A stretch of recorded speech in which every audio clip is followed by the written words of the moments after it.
Hello, listeners, and welcome to the third and final part of this mini-series on the Jehovah's Witnesses. I'm your speaker, Casey, and in part one, Daniel and I discussed how Daniel became a part of the organisation. And in part two, we looked at the consequences of being shunned.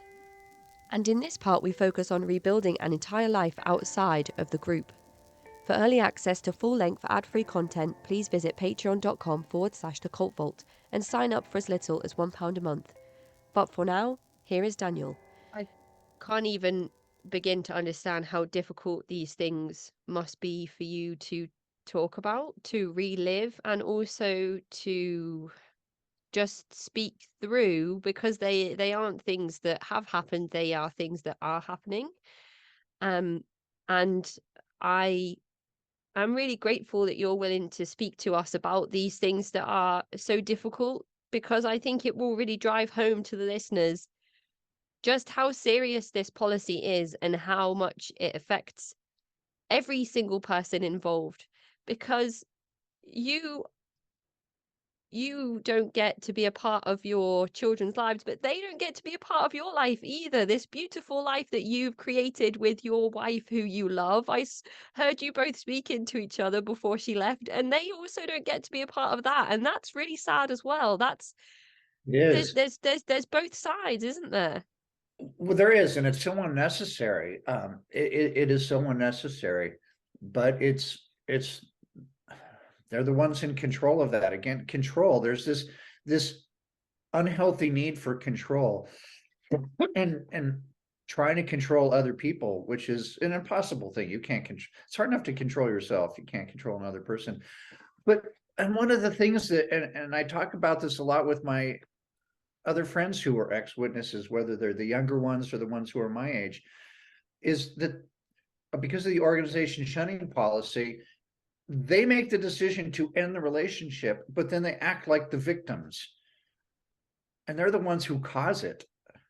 Well, you did this. That's why we have to shun you. It's like, do you realize what you sound? My father is a very abusive man. When I was a kid, he would say things like, "Why did you make me hit you?" It's the same damn thing. Why did you do that? Now we have to shun you. It's like, that's fucked up. And the reaction that you got from your eldest son when you were on his doorstep Yeah. only adds to the question of what tales do they spin inside the congregation for your son to give you that reaction, because you're not going to him saying, forgive me for murdering somebody, forgive me for all of these horrible things that I've done that break the law.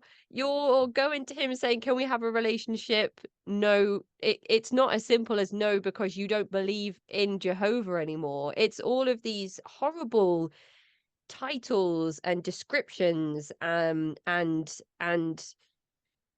false presentations of individuals that they give from the pulpit, for lack of a better word. Right. Right. Yeah, they wouldn't use the word pulpit, but it's the same thing.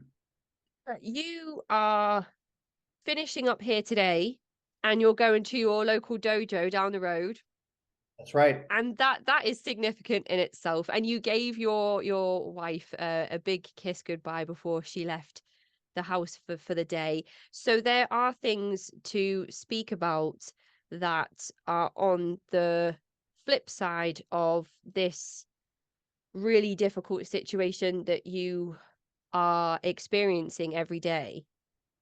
Well, that's right, and it's important to emphasize that, because especially this last little segment here is powerfully emotional, but it can seem like a real downer, because it is.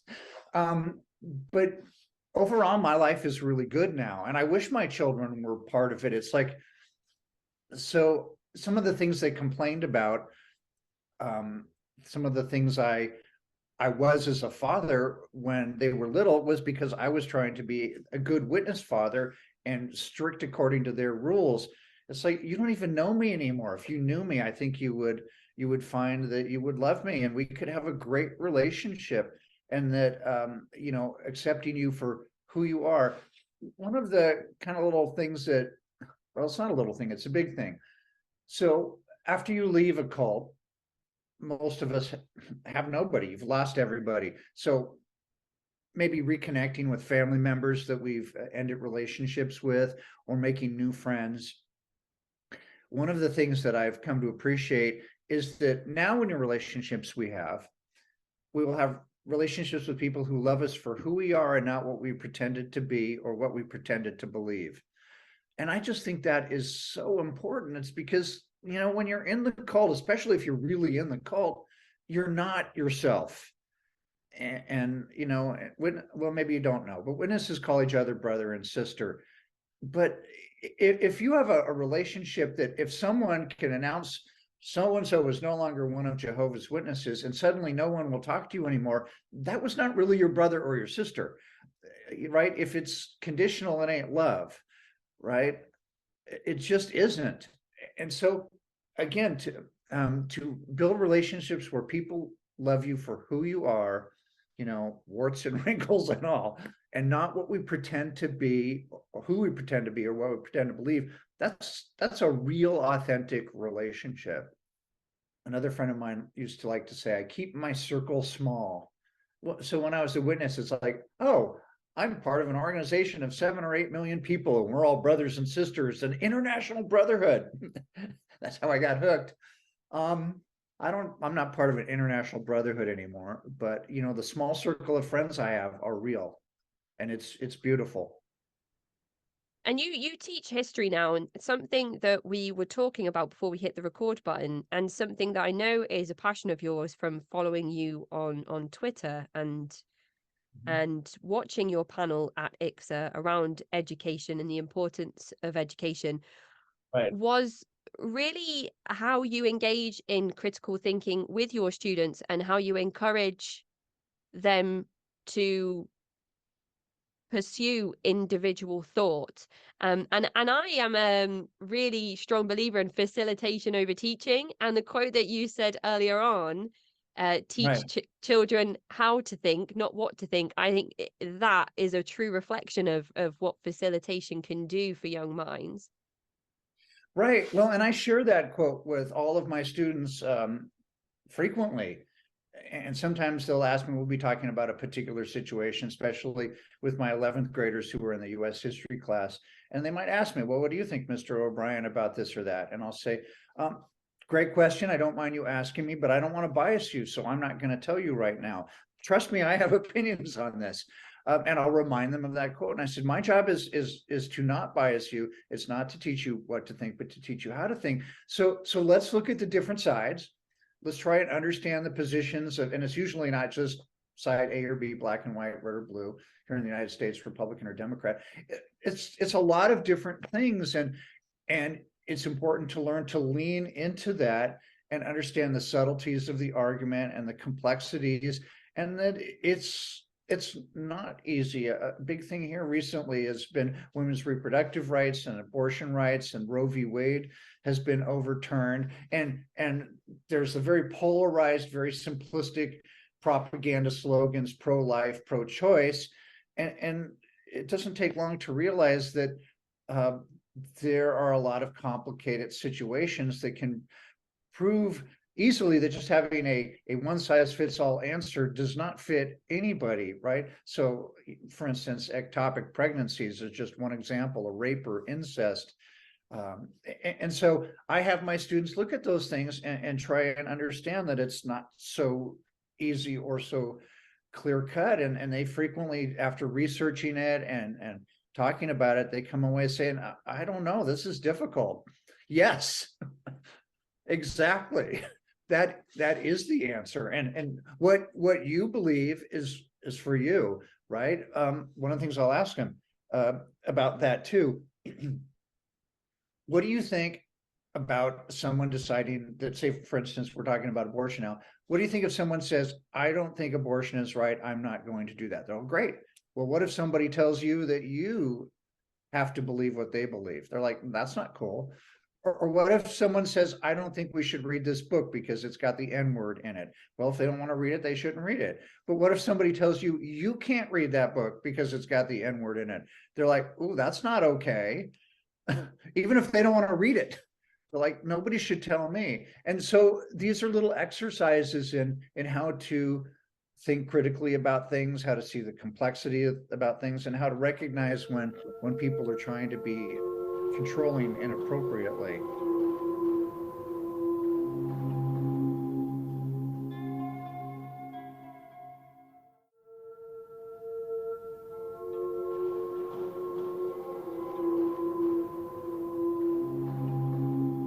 I really love the way that you've been able to position that, because as we were talking about before we hit the record button, you talk a lot about the not the United States of America, but the divided states of America. And yeah, Right as you now, said, that's the red and blue, pro guns, anti guns. But it's not as simple as saying we should all have guns or none of us should have guns, because then people will say, well, what about if you bring a gun to a knife fight? What if you're the guy with the knife?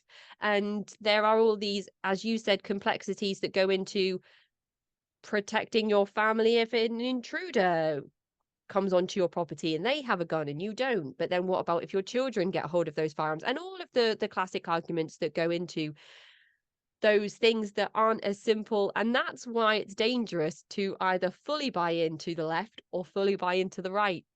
Because if you can say, well, I believe most of what the left says or most of what the right says, there's a few things that I don't agree with, but I have to buy into one or the other, then you're foregoing those things that you disagree with in order to fully belong to something. And I am of the mindset that we don't have to fully belong to anything other than ourselves. That's right. If you have yourself, I've come to appreciate that the most important relationship we can have in life is the one we have with ourselves. Following up on what you just said, there are countless polls that show the vast majority of Americans don't agree with everything on the right or the left. And so we have a very tiny minority of people trying to dictate what 330 million people should think or believe or do. And most of us don't want that. So the whole question is really a democracy is open for debate too, and we talk about that. Most of my students are surprised to find out that in fact the United States of America is not a democracy. It's a republic, a representative form, and when they lean into that, that's shocking to them as well. But I've always heard it's a democracy. Well, it's democratic in form, but this isn't ancient Athens anymore, right? No, We don't have no. 10,000 people. And the one thing that I wanted to finish on today, just before we wrap up, is for you to talk us through your dojo and your experiences being involved in the martial arts, because that's something that's been quite impactful for you before and after your tenure within the organization. Sure. Well, I practiced judo for a few years as a teenager, and then for a variety of reasons, I just quit. I guess I lost interest. I probably would have picked it up again in my 20s, but of course, witnesses aren't allowed to do that. Like witnesses aren't allowed to do a whole lot of things. So after I left the religion and I had more time on my hands, uh, one day I was out for a walk in the local neighborhood, and there's a dojo that's a brisk 4-minute walk away. And I walked in and I saw what they were doing, and I asked if I could observe, and they were training, and they said sure. And I thought this looks interesting. The particular art is it's got a long name, Bujinkan. It's Budo Taijutsu. Most people would call it ninjutsu, but that has all sorts of weird, incorrect Hollywood images of the Hollywood ninja. But it's got aspects of what most people would consider to be jujitsu. You have unarmed and weapons training. We train hand-to-hand combat, throws, using weapons, knives, swords, spears, chains, all sorts of fun things. Ancient samurais didn't have guns, so we don't train with that. I'm not against guns. I'm a gun owner. I think we should have common sense gun laws, but that's another question. You asked me to focus on this. So one initial appeal was that I was forbidden for doing this for a long time. It's like, well, so I'm going to try this again and see if I can. When I started training, I was in my late 50s, and I was pleased to see that I could still do that. I mean, I'm not 20 anymore, but I can still do a cartwheel, and that's pretty damn cool. And just facing your fears about things. One of the things we do is a sword evasion thing. And so you'll stand there and someone will come at you with a sword and, try and kill you. And your job is to just step out of the way. That's all. Just step out of the way. And we don't do this very often, but it's a training technique every once in a while. And I remember explaining it to one of my colleagues at school. He's like, well, that's very practical, sarcastically, obviously. And I said, well, the chances of me being attacked by a sword are pretty small, but someone might come at you with a tire iron or a baseball bat or a stick or whatever. But the idea is when they come at you, you don't run in abject fear, which, running away is not necessarily a bad thing if you can live for another day. But you control your fear. You don't run away, but you also don't stand there and get hit. And if you can just move just enough to get out of the way and control your emotions and control your body, then you're ready to go on to the next level of some trainings. And so when I started training this, I did not know how much it would help me with another real life tragedy. So 2 years ago, about a week ago, my wife felt a lump under her breast, and she was diagnosed with breast cancer. And 2 years ago in December, she had a double mastectomy. And so that was obviously very difficult for both of us. She was the one undergoing the actual cancer treatments, and she had 3 months of chemo and a year of immunotherapy, and I don't even know how many surgical procedures besides the initial one and reconstructive surgery. I've lost track. But sometimes I think it would have been easier if I was the one with the cancer. To be supportive and loving for your spouse when they're going through such a difficult thing. Facing down that sword is a piece of cake. Not letting your fears overwhelm you. To be able to be out of the way so you don't get hurt, but to not run away, to be there and to fight. Well, that was very practical to deal with life's challenges. So, and all of us are going to face stuff like this. Every one of us. There's no getting away from it. It's part of being human. It really is. So your dojo that's just a stone's throw away, you have a community there. You're part of something that you get to attend on a regular basis. If you were to not go today, would there be any repercussions or consequences? Would I be shunned? No. Right. It's in fact, I was a little worried about that. There's been a few things that, people over the years since I've left the cult have said, hey, why don't you check this out or do that? And I've been sort of gun shy, as the expression goes. And so when I first started doing this, it's like, is this going to be all culty and stuff? And at the beginning of everything, the main sensei, he says a prayer in Japanese, and there is a kamidana, which is sort of a shrine. But he tells everybody, you can do this if you want or not. And so we've had some people who just sit and they don't. But I don't mind participating in that. For me, it has no particular religious significance. It's just, we're starting this, we're doing something together, and then we train together. And there's a lot of respect. This particular dojo tends to attract a different kind of people. It's something about this art. It's not to diss other martial arts, but a lot of martial arts are more sports. This is actually serious combat training. And a lot of the things we do, you have to really trust the person you're training with, because if you did it fast, if you did it hard, if you some techniques we can't complete, because if you did, you would seriously injure, maybe even kill the other person. So we do a lot of things relatively slowly, or we do the technique up to a point where we start.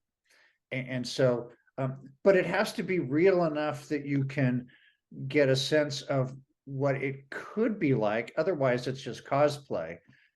And so it's this fine line that in and of itself is very interesting, right? Can I do this joint lock on you, or can you do it on me, where you get a sense if you were in a real life or death situation, what you would need to do to protect yourself.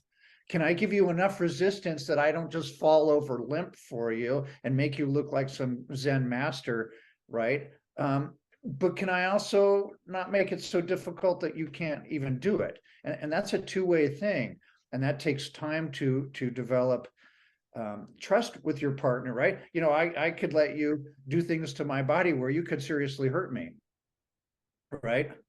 We get thrown a lot. A couple of weeks ago, I got thrown about 30 times. A lot of time on the mat. Not bad for an old guy, huh? And Later it's on, kind of like it's videos. it's a big fu to the group that you've left as well, as we were talking about before we hit record, in regards to being a pacifist group. Yeah.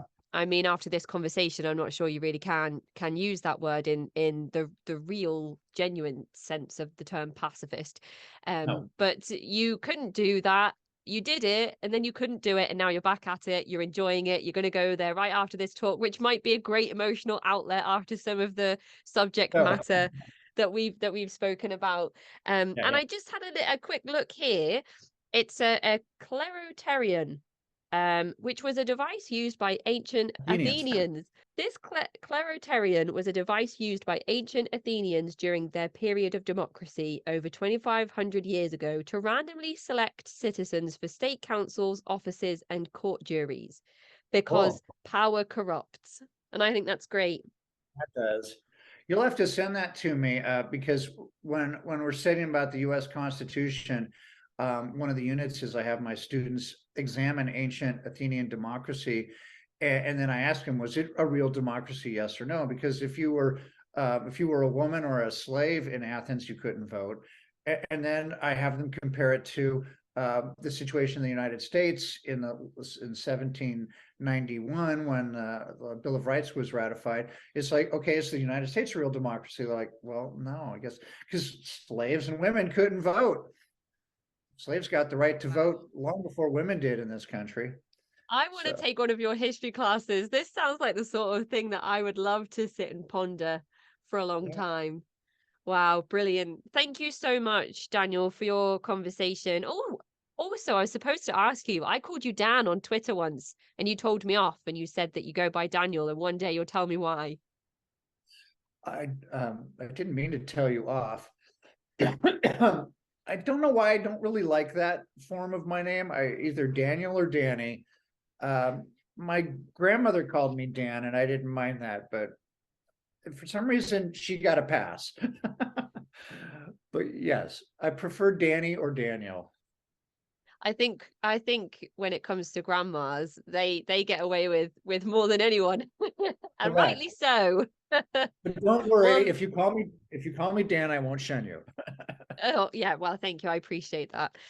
So we've spoken about some interesting things today. We've spoken about somebody that joined the Jehovah's Witnesses in their 20s, as opposed to somebody that was born and raised in the group.